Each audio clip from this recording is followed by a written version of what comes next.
Hi everyone, it's Kasia from Tarot Map, and this is another episode in my Inspired Tarot Map series. And this time we are hosting Lisa de St Croix. I'm trying very much, Lisa. That was perfect. Thank you.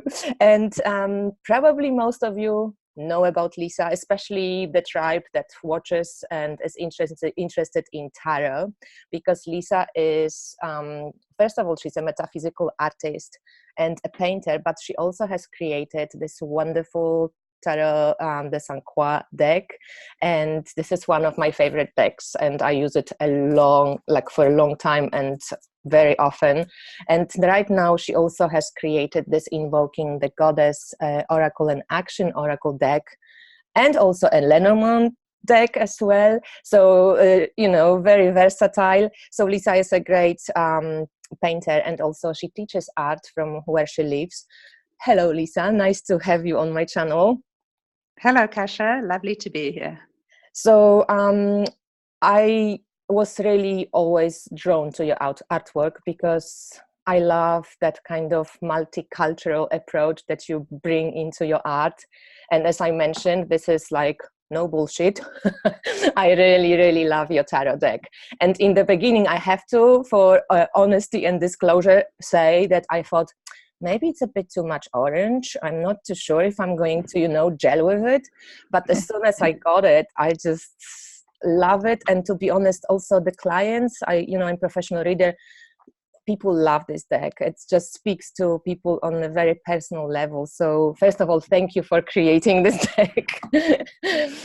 And I always start these interviews with asking people about their heritage and ancestry, because I think we didn't just appear here from nowhere. So could you share a little bit about yourself? Sure. I was born in South Africa and lived there until I was 17. And then I moved to United States and went to art school and have been here ever since. My ancestors on my father's side were French. That's my name, de St Croix. Goes back thousands of years, I think. And my grandfather, actually, I have these visual journals that I make. So I wanted to show you something. But this is a picture of my grandfather and my grandmother, and he was the worshipful master in the Masonic temple. This is where he sat, the throne, and there's a black and white column. And that, I didn't even know, but for many years I had been painting that. And you didn't know about it? Yeah, I didn't know about it. I was doing these shamanic journeys. I lived for a number of years in the Zuni Indian reservation here in New Mexico. And there's a tradition of doing journeying where you listen to a heartbeat drum and it puts you into a trance and you kind of go on this wakeful dream. And I was always going to this temple. And that temple was the same temple that I found out much later was what Masonic looks like, a Masonic hall. So, and my grandfather died when my father was 12, so I never met him. So that was my father's side, and my grandmother was English. They came to South Africa fairly late.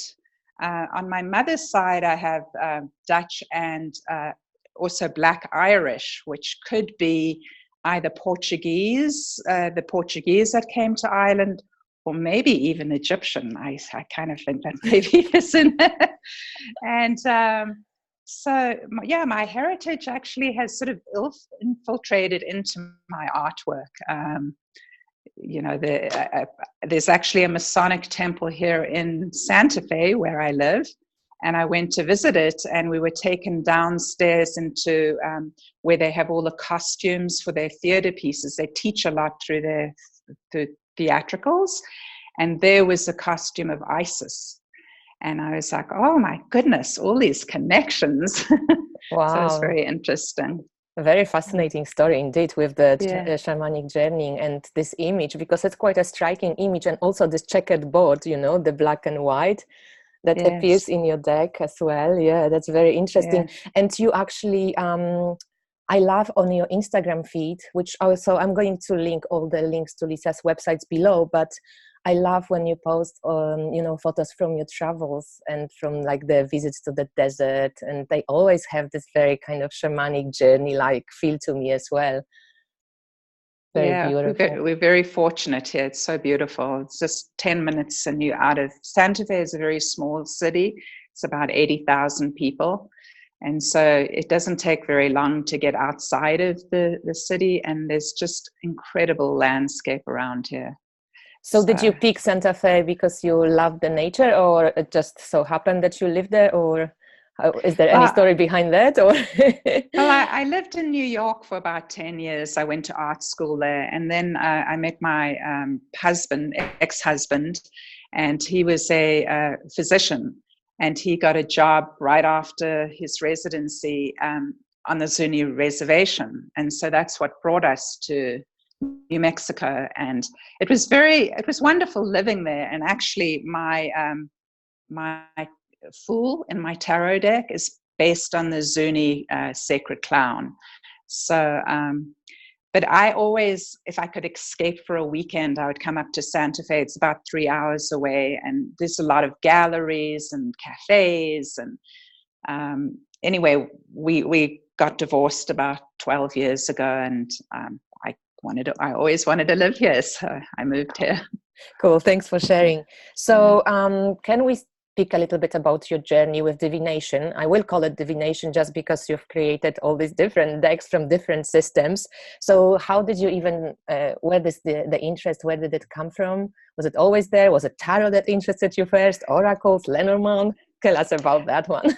It was tarot, and I have some things to show you. So when I was about 11 years old, my mother, picture of her, she went to a tarot reader, and she had a tarot reading. I don't know what the cards were, but that's kind of what I guessed they were. And she bought a deck at the time. This is her deck. Oh, this beautiful. It's the old Marseille deck. And the reading that she had a number of readings, but one reading that she had predicted that she would get divorced, meet a foreigner, move to a foreign country, live by the sea, and her youngest child would become famous. Within a year, she got divorced. She met my stepfather, who's American. They went to live in Valencia, Spain, which is on the Mediterranean. And I'm her youngest child. And you're famous. And I don't think I'm famous, but that actually gave me permission to become an artist. I thought, I thought, well, those things came true, maybe. But anyway, after she actually left me in South Africa, and that really plays a big part in my search for the mother. Like, I always felt like I was searching for the mother. And she also died when I was 26.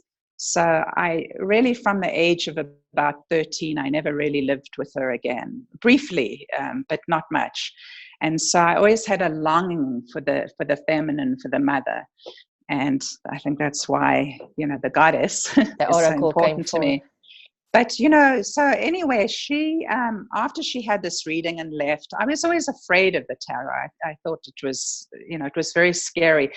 I used to play with her deck, and I would always pull Death and the Hangman, and I didn't really know what they meant. And now I understand, but at the time it just seemed overwhelming to me.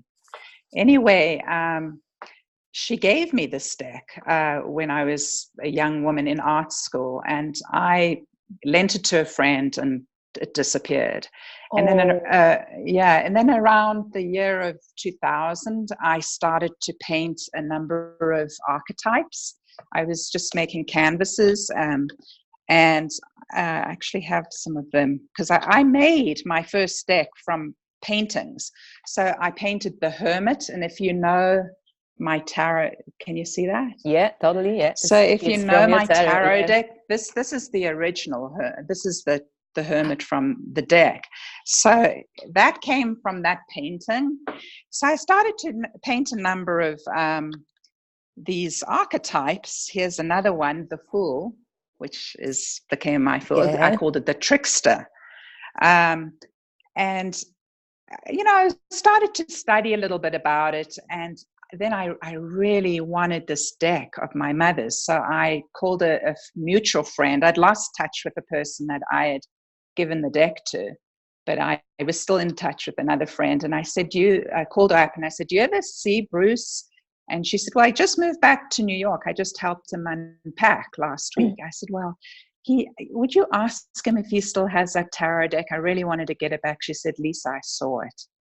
And so she got it and she sent it back to me. Oh, that's what I wanted to say. I can't believe you don't have it. Yeah, Oh, I'm so glad. yeah, well, I do. Such a Here it is. special deck. Yeah. Oh, So cool. then I decided to start pulling cards on the anniversary of my mother's birthday and of her death, and ask her a question. And it was just like her voice coming through, exactly what I would expect her to say. So I really started to study it more, and I did start making some decks. Like I said, I had started to put together these little. I never published this. It was actually called Gods, Goddesses, Gods, and Archetypes. I just sort of made it, at the local printer, and I had a few. And that went on for a few years, and I studied. Then I moved to Santa Fe, and I actually went back one time to my old home, and I met with my group that did shamanic journeys, and I asked the question, what would my next series of paintings be? And I heard very clearly that I should paint a tarot deck. Actually, and I went up in my journey. I told you I went up. I sat on this temple, and there was this crown. You can see there's a little crown, which is Isis's crown. And I felt somebody put the crown on my head, and this big presence around me that I would call Isis. And she told me to paint the deck. So I started to paint a tarot deck. This was probably around maybe 2009 or something. And it took me 5 years to paint the deck. And all during the process, I was studying, I was taking classes, I was reading a lot about it. I would pull a card from another deck. It was a Smith Rider-Waite deck. Whatever came up, I would sit with it for a few days and study it. And then I would just open myself to the message.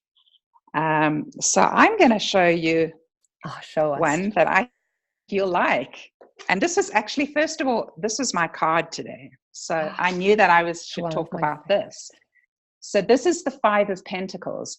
So I pulled it that day, and I was driving to my studio, and on the way, there's this beautiful, very, very old church, Santuario de Guadalupe. New Mexico, where I live, used to be part of Mexico. And Guadalupe is their Virgin Mary. And every day, groups of migrant laborers stand outside of the church waiting to be hired. And they're desperate. They need the money, and yet they stand under this beautiful Guadalupe because they believe, they have faith that she will help them. And that is my understanding of the card, that, even though you might have financial stress and be in difficult times, there's always hope. There's always, in the Smith Rider-Waite deck, there's the church window glowing.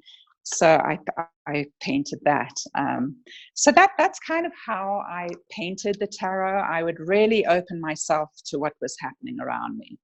And I didn't really intend it to be as diverse as it is, but because I lived in different countries and on the Indian reservation and grew up in South Africa, I had the sort of a multicultural awareness. And I've traveled to India, went to Italy on a tarot tour. Those things all kind of filtered into my deck. I love this about it. Really love it about this deck, that it's kind of like, multicultural, modern, but also kind of universal, not really modern, but modern. It's like a beautiful mixture like this. And I love some of your interpretations of the cards. That's why we have so many decks. That's why I think we enjoy tarot and making tarot and kind of getting more new decks, because of artists' interpretation of the cards. And I actually really love also that little booklet I Oh, use it good. often, even though I can say I know tarot, but I Uh-huh. really appreciate how you structured it. I love that you did aces, twos, threes all together. I really think this is brilliant. And just how the simple, short messages, but kind of to the point, I really love it. So this is a brilliant deck. I actually edged mine. Can you see how beautiful it looks? Yes, I like it. And I have to say something, because a lot of people talk about the orangeness of it. But first of all, the originals were gold. They were gold around the edge, gold over red. See, I paint on a Venetian red background. And then when I put the gold over it, and when I photographed it, I mean, I didn't pick orange as a color. It kind of came out like that. But I thought Santa Fe, if you've ever seen pictures of it, the whole city is adobe colored, which is the color of the mud here, which is very red and kind of an orangey red, sienna, burnt sienna. And Yeah. so when people say orange, I'm like, it's not really orange, but okay, whatever. But people talk about that a lot. It's interesting. Yeah, it's true, because I Yeah, think it's yeah, very untypical. Usually you have like yeah, black, yeah, white, or no border. yeah, You don't really get yeah, too many color. I mean, sometimes color yeah, coded, that you get green for pentacles or whatever. yeah. But yeah, rarely you see this type of color. I actually totally don't mind it now. But in the beginning, I thought like, will it distract me from because it's so kind of like quite strikingly orange, but no, I don't totally care now at Yeah, all. I and quite like it. I love how you edge them. That's really beautiful. Yeah, I have to Yeah. show you. I mean, you've seen it, but the goddess oracle, Yes, because I that's had this beautiful. colorful Uh-huh. sharpies which are permanent, Uh-huh. and then I just Yeah. took, the green sharpie Hmm. for green. I added like all these colors, and it became just this cool rainbow. Yes, It that's looks great. really I love nice. that. So, okay, so we talked about Lisa de St Croix tarot deck, but do you have a favorite system then? Because you created tarot deck, Lenormand, and oracle deck. Is there any you have a preference that you would say, oh, I love oracle and Lenormand, but tarot is my love, or other way around? Um, I would say that tarot is my love, because it's so deep, and there's so many layers of it. It's very psychological. I do every day pull tarot card, and I pull a Lenormand card, and now I pull a goddess card too. And so I'm actually working with all three. But the tarot, it works on a very archetypal level, whereas the Lenormand, it's just a symbol really that is sort of predicting something. Clouds. I got clouds today, and I was like, it's cloudy out. It's hardly ever cloudy. But that's how it's so simple, Whereas, what was my tarot card today? Nut. I pulled the star, which I thought this was really interesting, because I saw that was the card that you really resonated with. And I have this big painting. I'll just switch that over there. The painting, which actually, first of all, I did this is the Star Tarot card, and that's Nut over Isis's temple in Egypt. And so then afterwards, I was just wanting to make some big paintings, and I thought, I'm going to bring Nut to Abaku Lake, where I love to go and swim in the summer. So you don't really see the outline. You can. She is there, Yeah, the figure. yeah, I can see. Faintly you can see it. And then, of course, in my deck, I have Nut again. Have you seen, because I found it because when I was doing this walking with Mary, I had this vision in my meditation that like Mary's mantle was turning into nude, and like that was this kind of like a protection. And I never saw that like my Mother Mary was connected so much to nude, I've never seen it before. So whenever I was sitting in the park, and I pulled I said like which goddess is like the most present or prominent as an archetype or aspect in my life right now, and this nude came up, I was just like, oh wow. Yeah. It was really interesting, and it's so beautiful also. I love how you created her. So you think tarot is tarot? Yeah, I agree with you so much, because I love it. I mean, I love my new goddess cards, but they're not so much something that you would do a spread with. It's more that you would pick one a day as a guide and feel that that kind of a mother presence, that archetypal presence around you. Maybe try to bring up those qualities and put them into your action. There's a little action in the bottom. But with tarot, you really, if you have a question or something on your mind, need some clarity, it's very deep, and it's amazing how it works. I can't explain it. None of us can. But for me, really, every time I do a reading, it is profound, and it's magical. I mean, they're all magical, but I totally agree. We were like, when I was doing interview with Patrick, who created this the Living Will deck, astrology cards deck. He said something beautiful, that tarot is the system that fits every other system in it. Like, it can fit astrology, it can fit Kabbalah, it can fit herbal knowledge, it can fit stars, like whatever. It can probably fit goddesses, if we really wanted to make a goddess tarot or something. So that's really cool. And I tend to agree that tarot is so like life, like can fit anything in itself. Yeah, I call it an encyclopedia, a visual encyclopedia of life, because it has really almost every situation in the minor arcana, different types of people in the court cards, journey of the evolution of our soul and the majors. It's really encompasses a lot. Yeah. I don't think that people who don't know about tarot realize just the complexity and beauty of it. Yeah. Sound like I'm proselytizing, sorry. No, but I also think, that was one of the like my intention through doing this interview series, to invite people who use cards, tarot cards especially, but not only, like people who are, just to show how various and how unlimited in some way using tarot cards can be, and how many beautiful artists can use their creative kind of power through tarot. Like, Jessica from the Story Medicine, her tarot is so amazing and totally different, or all these different people who are invited, and I'm still having, this long list of people I want to interview, but and every one of them, it's like valid and so beautiful and so different, and it's still tarot. Yeah. And I mean, for the first 20 years of my life as an artist, I was making paintings, but I always wanted those paintings to carry a message, kind of a spiritual message, or a message for the soul, I would say. And, when I painted the tarot, I realized this was a perfect vehicle, because it's paintings that people can use as a tool.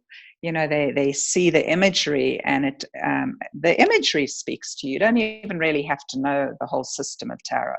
Like anybody, you could give a deck to a child, and they could make a story up about the image they're seeing, and it'll carry something of that message. It's a beautiful system. So do you have a favorite tarot deck? Except for the one which probably is from your mom, but and except of yours. I have to say, I found it very hard to read with the Marseille deck, and a friend of mine just recently gave me a tip, and I'm going to try this, to just read with the majors, because the minors in the Marseille deck, they don't have that much imagery, and sometimes you can't tell if it's a sword or a wand. But the major cards, they really speak. So I actually divided it up into the major and court cards. So I'm going to try that. I'm actually the lover of Tarot de Marseille. Sorry, if you ever want, there's a whole series on my channel. you can learn Tarot de Marseille. But there is just something beautiful about Tarot de Marseille, the simplicity. But I think you're right about it would be hard for example, a child to make a story with the minors, let's say, but and it's not so emotional. I think it's quite much more detached, when you have all the paintings and pictures and colors. I think that evokes like many more emotions than just the kind of more mathematical in a way. I have to say that I like the Smith Rider Waite or the Smith Waite. What do they call it now? Rider-Waite Smith. But no, but I think her name should be prominent because she really created it, and she did. You know, I mean, Waite might have had input, but it's her work. Yeah. That was really the deck that I used a lot when I was learning and painting my deck, and it's easy and it's it's friendly. So a lot of people, I think, love this deck the most, and most of decks, the modern decks, are based on Rider-Waite Smith or Smith Rider-Waite. And do you have a favorite card? Yes, of course. High Priestess, always. In my deck, in other decks, it's that connection between us and the divine and how that comes down. It's just, when I see that card, I always get a little shiver. I feel really happy about it. Mainly because Isis is my kind of spiritual guide, the goddess that I'm most attuned to.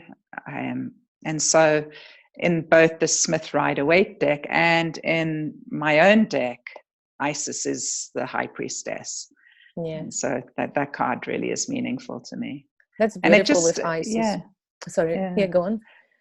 You know, and I think, I mean, of course, there's some wonderful cards like, you know, the Nine of Cups, wishes will come true or something.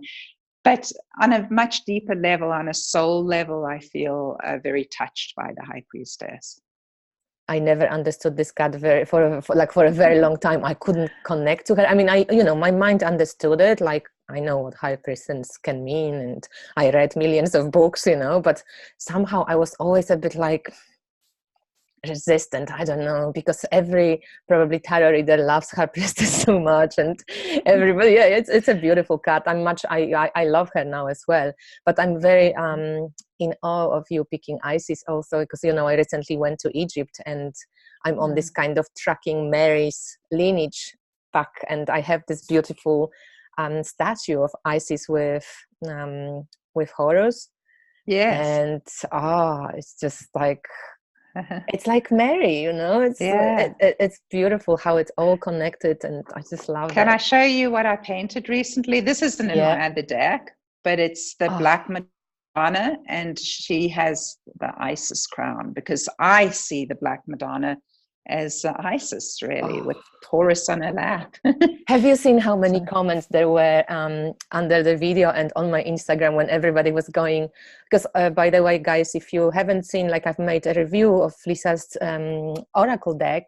You can check it out on my channel. I link it below. But a lot of people commented, and I was the first one to say this, that we might need an extension pack, because everybody loves a little bit thicker decks and have a bit more of these goddesses. So hopefully you can, and if you include more of Mary's images, it's my personal. Well, I've always intended to do more than 33. 33 is a magical number for me, and it's a very feminine number. So, and I was just so excited to get it out. But I do intend to paint another 33 and maybe a following 33. And this is the first one of the second 33. But then I have people that say I made a painting of Shiva. And I posted it, I think, on Facebook, and somebody said, what about a God deck? And I thought, I actually think the sacred masculine is really needed. And so I'm going to paint gods and goddesses, which is what I was doing, 25 years ago, gods, goddesses, and archetypes. and I thought, actually, here is the little baby Jesus. So that actually could even, they could work together. I could paint them simultaneously and have them be so they could integrate, or haven't quite decided what to do. That's brilliant idea, because I think we really also need this equality. Obviously feminism and sacred feminine aspects is really on the rise right now. And I think sometimes I just feel kind of sorry for the guys. And I would love the, you know, strong feminine voices to include the masculine now. So we don't go like, you know, on the a seesaw. balance is needed. Yeah. That's beautiful. Oh, I love it. But this card, amazing. This is all that I need in a day. It's like connection that you made this connection in one picture. Exactly. I love it. I'm just reading so much now on the goddess. So let's speak about the goddess oracle, because you know, I just received it a few days ago. I keep using it every day as well. And as I said, sometimes, you know, the timing is just perfect. So for me, this timing was perfect. And I'm just like reviving the goddess connection within myself through Mary especially. And, you know, I'm brought up in Poland, Catholic, left church when I was 18, kind of went through this whole so I always, it's not that I ever didn't like Mary or something, but, you know, I wasn't in my sphere of interest. Mary was just connected to the church and that's it. So then through Hetien and through doing this walking with Mary and personalizing my idea of the goddess and finding exactly this connection to the lineage of all the goddesses that went before Mary and how she kind of took on the powerful kind of message that was carrying through, I could finally find some peace within myself. I was just like, oh, I can love Mary and be devoted to Mary, and at the same time to all the goddesses that she's kind of to me represents, and that, you know, she's just like valid in this world right now.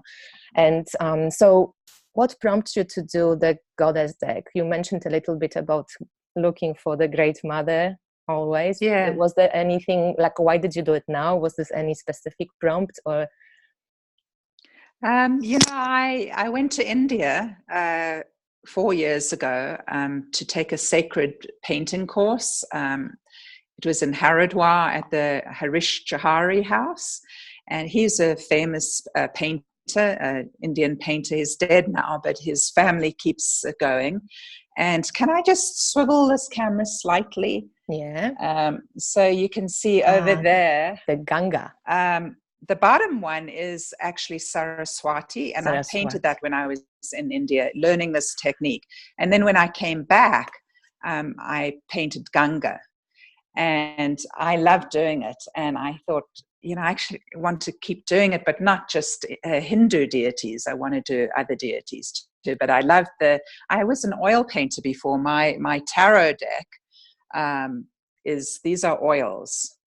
And when I started doing the watercolors in India, I loved it. I'm Pisces. I'm a real water person. I must be in water every day somehow. And, you know, I talked about, you know, the lake that I like to go swimming in. And so it's a perfect medium for me. And so, you know, I was really prompted by that trip to India and then I wanted to paint, you know, goddesses from all around the world. I really try to concentrate on the different continents, also different ages. You know, so I have a Paleolithic goddess, a very old, you know, a little bit more modern goddess. Ixkakawa, I'm not really sure she actually was a goddess. There were chocolate deities in Mayan and Aztec culture, but the name Ixkakawa, I think a chocolate company came up with that. Yeah, I wasn't sure how to pronounce her name. I was like, you know what I thought? I thought it's okay to create goddesses too for the modern age. It doesn't, just because it's 2,000 years old doesn't mean it's any more valid than us, you know, making something now. So it's a little, I mean, there are chocolate cacao deities. So it's not like I totally invented it, but that was kind of fun. Yeah. And I thought it went well. Cool. And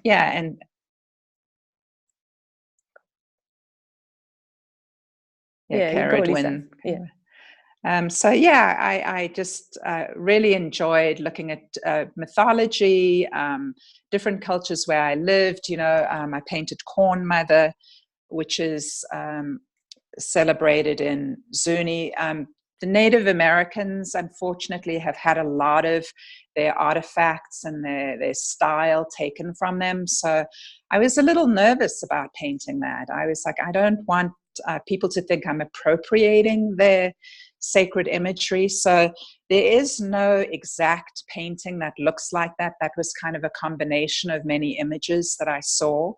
And I really did it with deep respect. And I wanted to include Native Americans. I felt like it would be sad if there was nothing, indigenous from the continent where I live. So there is, of course, all of them are appropriated in one way or another. And I'm very sensitive to that. I don't just do it without thinking deeply about it, and I do it with love and respect. And and I think that's felt, when it's done with respect, and you can feel it with the artwork. And I want to see goddesses, like they were underground for so long. Like, yes, come and bask in glory of your own beauty, goddesses. And another one is Shekinah, which is here, that one. My ex-husband was Jewish, and you're not supposed to paint God or any kind of representation of God in the Jewish faith. And so that was, a little risky, but I made it very mysterious, very shrouded, but I feel like,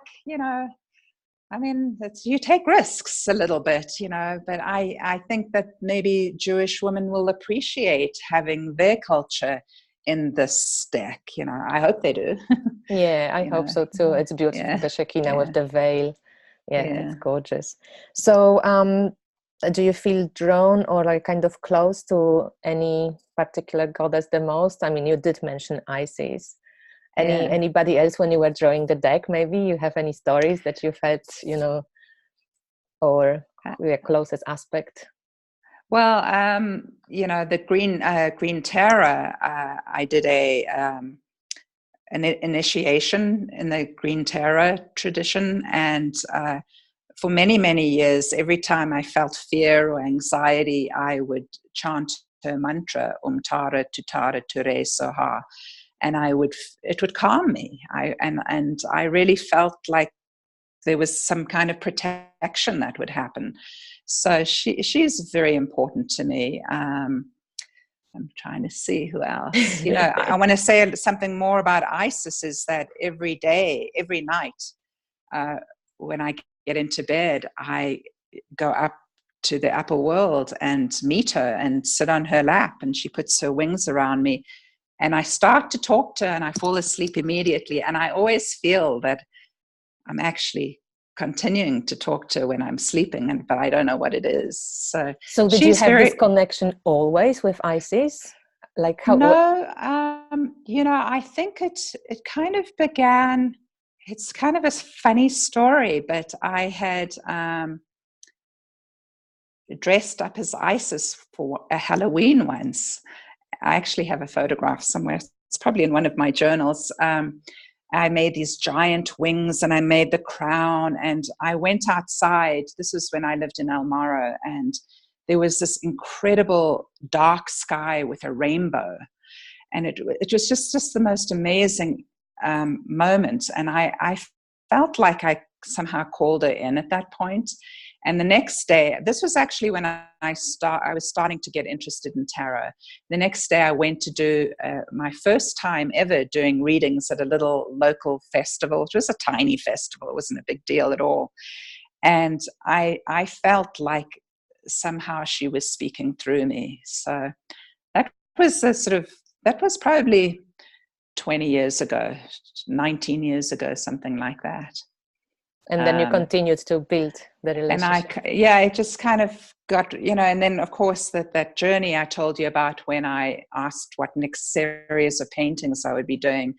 And there was this temple and the crown of Isis, and I felt her presence. And then I kind of felt like she guided me, and she appears everywhere for me. I pull her cards a lot. I see she's, like Mary appears for you.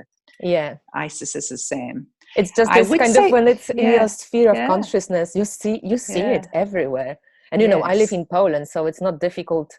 I mean, it would be very difficult not to see Mary, because she's just basically like, I'm walking for a beer with my friends, and there's the Mary statue on my walk, to a pub or something. So she's just like yeah, everywhere here.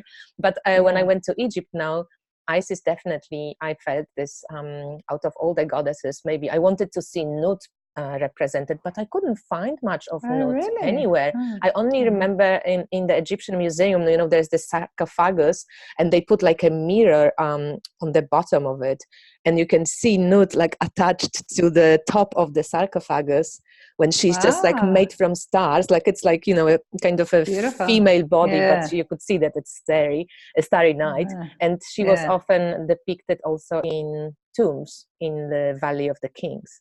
Mm-hmm. So some of the tombs had her, like on these beautiful ceilings. And but Yeah. other than that, if I wanted to buy, like, let's say, a statue of Nut, so I thought either she was Yeah. like ancient, way too old for that Isis kind of really took over, because Isis was like probably the Yeah. biggest goddess, so Uh-huh. like yeah, that you could see everywhere.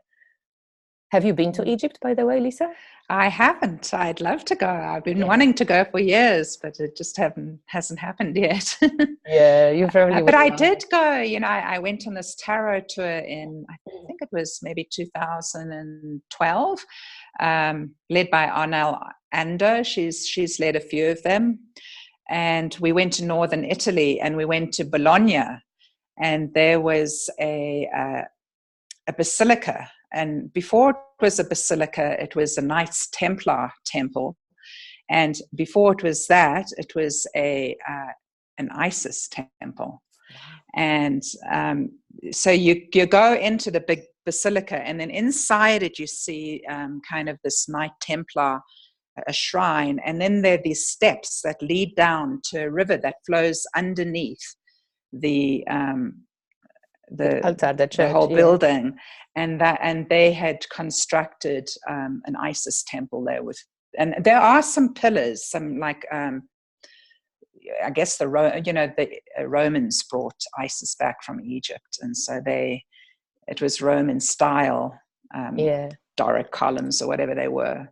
Yeah, But it's yeah, amazing how it all just yeah, like weaves itself. Like, for example, uh-huh. even in Egyptian museum, you see Hathor, and Hathor used to have exactly this crown as that Yes, Isis wears now. So somehow Isis became Hathor, and then Mary became Isis. Somehow it's just like goes through, but nothing gets ever lost. It's just transforms, but carries this power with itself. I find it so yeah, fascinating. And yeah, there's all these Black Madonnas, the Polish uh-huh. Black Madonna. I recently read somewhere that there is some connection maybe with Haiti and Haitian culture, because they have something like a Yes, story about the cats that uh-huh. Polish Black Madonna has. And they tried to fix it on the painting. They wanted to like make her all pretty and without those cuts before, but it never lasted for very long. Apparently they reappeared, so I don't know if it's a legend or if it's really Uh-huh.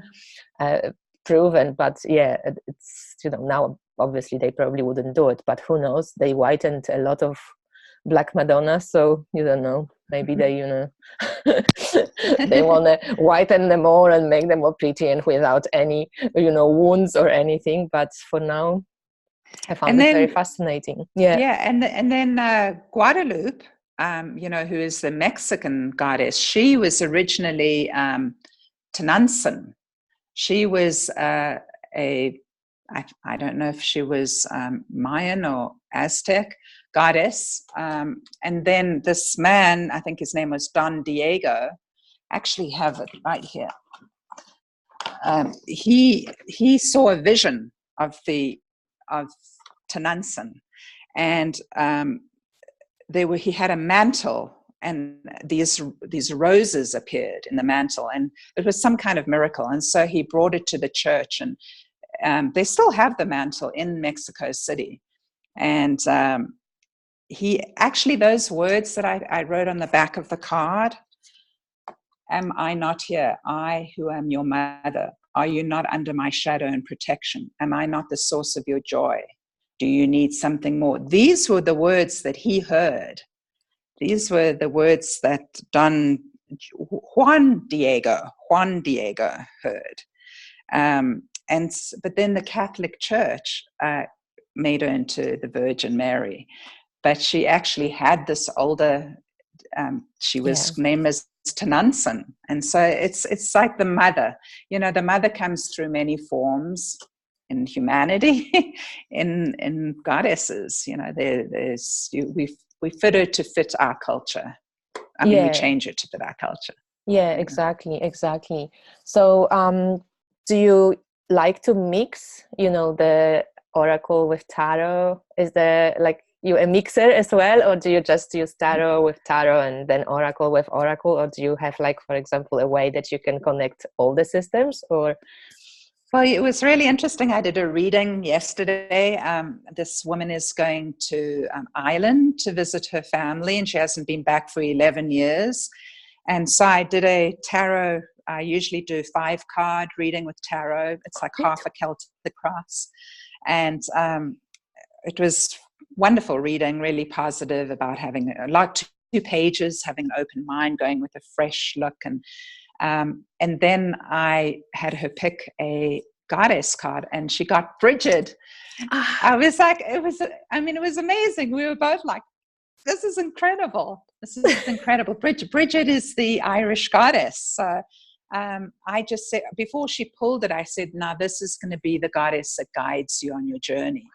And she also had, I forget which card, but a temperance. So I talked about, being creative. She's a musician, a singer.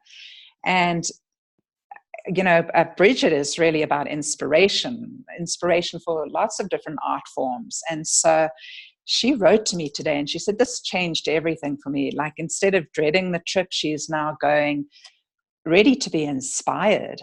Wow. So, that's how I feel it would work is, you might have a tarot reading, with several cards, a spread, and then you would pick one of the goddesses just as your guide. I don't really see people. I think people can do whatever they want. If they want to make a spread, that's fine. But I see it more as sort of, it could be your daily guide, your weekly guide, a guide for the trip. You could have an issue that you're struggling with, and you could ask, help me. And you might, for instance, if you got Guadalupe, she says the little action at the bottom says healing, sink into the sacred heart, feel the healing power of love. And so that would be the theme, that you really have to just really feel things deeply and pay attention to what your heart tells you. That might be your action for today or this week or something. I totally hear you. I sometimes also like to use it, for example, pull a goddess from an oracle card or an oracle card in general, and ask tarot for the message from the goddess. So then you have the other way around. Yeah, I like that. I'm going to try that. That's a great idea too. Because I'm I love mixing decks. So I'm already have whole list of how to mix and what to add and how can you. And then I do a little Lenormand deck, which is interesting because look. The little heart. See, I love those synchronicities. Me too. But so Lenormand is kind of fun too. Do you use it? Are you? You know what? I did go through a little Lenormand. Oh wow! But it just never lasted. I know a little bit of the system, but I think I practiced it too little. It somehow, I have a few decks that I keep kind of right now lie on my shelf. I don't really use them much, but I did go through a few months of constantly reading about Lenormand and wasn't I was really fascinated. I think it's a beautiful system. I love all the divination systems. But show us a few cards from your Lenormand deck, and I ask you while you talk. I don't really. I've never really done a grand tableau except when I painted it, because I was pulling them, and then when I looked at it eventually, I said, "Oh, this is a grand tableau." Grand tableau is when you use all 36 cards, and then you find if you're a woman reading it, you would find the woman, and then you would read the cards around it. What I do, so let's see. So I have the clover, which is luck. The ship is a journey. The snake, which often means betrayal, but I also think it means twists and turns or wisdom. Could be connected to the goddess too. I'm a friend goddess, of snakes. I'm a friend of snakes. I like snakes. I made my man no particular race. He just has clouds, and so I didn't want him to be white or whatever. The moon card I like a lot because it shows the different phases of the moon.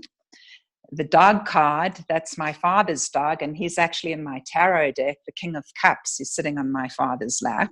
And there's the heart, which is the Sacred Heart of Guadalupe, always has those roses around it. And then I have a Native American rider.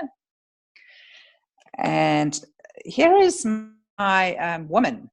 But actually, well, I'm not going to jump up, but I had painted, I can swivel it.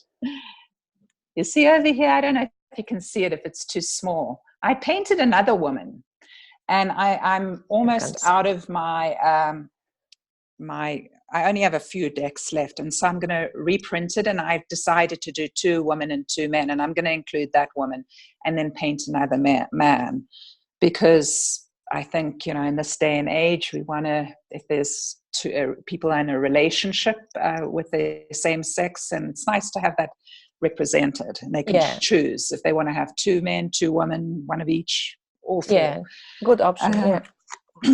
Birds. So it's also in the same technique that I used for the goddesses, which is watercolor and some gouache. Yeah, that's what I wanted to say, that the colors are very also, they might look beautiful together.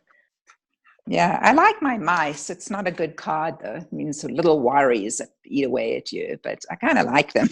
Me too. Beautiful color. Actually, I love this. This is the cross, which I did the fleur de lis in the middle. It's and the cross is often in Lenormand is a burden, something to attest. But I also see it as faith. It's a symbol of faith for a lot of people. So the school of fish, that's abundance going with flow. The stork, something new. And so the way I like this one, the bear, Mama Bear, that's what my 2 sons call me, Mama Bear. So I decided to do that. And then this was really interesting. I was painting the tree, and I decided to put the Kabbalistic tree of life on top of it. And the day I was painting that, my ex-husband had a stroke. And so when I painted these, there was a lot of synchronicity happening as well, even though they don't seem quite as deep as the tarot. There was amazing things happening. So the way I use them is I would pull 3 cards and then make an oracle out of it, which isn't always easy. You just so should I do that? Yeah, let's do a reading for us. For the audience. Hopefully everybody can find something I'm nervous. Okay, so I just dropped a card, and I always it's going to be hard to pick it up with my earphones. I always go with, if some card jumps out of the deck, I go with it. So I got the rider. So this is a message, right? A message that's coming quickly. Okay, and I'm just going to pull randomly. The ring, which is a commitment or a bond. And the mountain. Okay, so the way I would read the 3 would be, a message is coming to you right now about a commitment that you need to make that will remove the obstacles. So beautiful. It's easy to do. I actually think that Lenormand, people are quite strict with it. The Lenormand teaches, and then their cartomancy symbols in the bottom, like a little diamond or a heart. And you can use those for yes and no questions. So like a heart would be a yes. A diamond is a maybe so. I think a club is a maybe not, and a spade is a no. So they're kind of interesting to use that way. It's a really beautiful deck, actually. Thank you. I think I've seen only like a few cards, but yeah, I love the simple images, but they kind of simple, but they're never simple. It's like with the goddesses, they kind of simple, but they're Yeah. not so simple. And I also like, Yeah. even when I see the goddesses behind you, I love how you made those middle, the center brighter, because they Uh-huh. really feel like they coming out. Like I always had, Yeah. kind of impression, like they really go, come on, or Kasia, pull me out. It's beautiful. Yeah. Thank you. So I think we're coming close to finishing this beautiful interview. Do you have, Lisa, anything you want to share? Because I think I always ask at the end a way, maybe how you like to play with cards, which you shared a little bit, but maybe you have your favorite, anything else that you want to share with our audience that they can try at home? Sure. I, for years, have kept these journals. Oh, big pile of, these are all tarot visual journals. And, so I showed you the one with my mother and my grandfather. But I also have some online classes on my website under workshops. At the bottom, it says tarot visual journaling. And I give you a spread, and then I give you a template of how you can make it. So here you would have in the center of the sunflower, this is all about the sun, which is, that's one of my favorite cards too, the sun, because I am, through numerology, I'm a 1910-1, which is the sun, the wheel of fortune, and the magician. So I love the sun card. But yeah, so there's a question, what is flourishing? And then the card that I picked when I did this was the Ace of Pentacles, which is perfect. So, I do that. I love to record all my spreads. I have like these are big cards, but I also have a lot of small cards made of my deck, and I'll write in them, and I think that that's really important. You can easily, if you have access to a copy machine, if you do a reading that's important, you can just put your cards directly on the copy machine and scan them and print them out and write about them. I think that create some art, do some collage. I think it's a way to sink a little deeper. A lot of times tarot or reading with any of these decks can be visual and verbal, but I think that if you actually get into the creative aspect of it, and you don't have to be an artist, you can just have a pile of magazines and a glue stick and a pair of scissors and just pull out imagery around what you're feeling, what that reading makes you feel, and create something with it. And I think that when you do that, it's another level. It's, you get out of your analytical left brain and more into your right brain. And that is, really awakens your intuition. So, we become very verbal about readings, lots of talking and stuff. But if you're quiet and you're creative, it really can sink in a great way. So that's, Love it. for many years I did visual. I mean, I'm still doing them, but I taught tarot visual journaling. I've taught it at some of the conferences around, and the biggest one was, I think, 60 people. We did a really cool hand spread. I don't know if I have that one for each finger. I don't know if I can find it quickly. Oh yeah, great. So each finger had a different word. So, your thumb would be take action, because your thumb really is what we can, make things with. The pointer finger, pointing to, manifesting as a middle finger, and so this is really easy. You just put your hand down, trace it, and then pick a card for each one. So, little fun way to play with tarot that maybe not that many people do.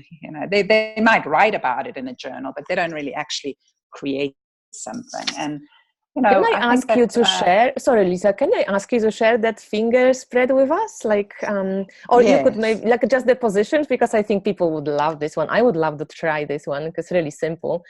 The journals look amazing, but I think Okay, even if somebody is overwhelmed with, no, I'm not an artist, this one is easy to make. Very easy. Yeah. Okay, so this hand, okay, so let's see. This is the non-dominant hand. So the thumb would be, what are you holding on to? And then the second finger would be, what are you beckoning? You know, we do that with our second finger. And then the middle finger would be, what do you want to create? And then, of course, you pull a card for each one of these. Yeah. The ring finger, for most people, would be, what do you want to receive in relationship? And then the little pinky is, what is your weakness? And so then my suggestion was, you pull a card for those, and then you write with your non-dominant hand. That also accesses your other side of your brain. Brilliant. And the answers can be really different from what you usually would come up with. And then for your dominant hand, you have, I said a few of these before, your thumb is take action. So these are more like what you would do. And then this finger would be pointing to, the middle finger would be manifesting. This finger would be, what do you need to give in relationship? And then the little pinky would be the lesson. So, there was a different one for each finger. Beautiful. Thank you for sharing. I'm excited. I'm going to try it right after the interview because it's really cool. And I love the idea of writing with a non-dominant hand because it's not easy, but I think it also kind of connects you to maybe a different way of intuitive knowing.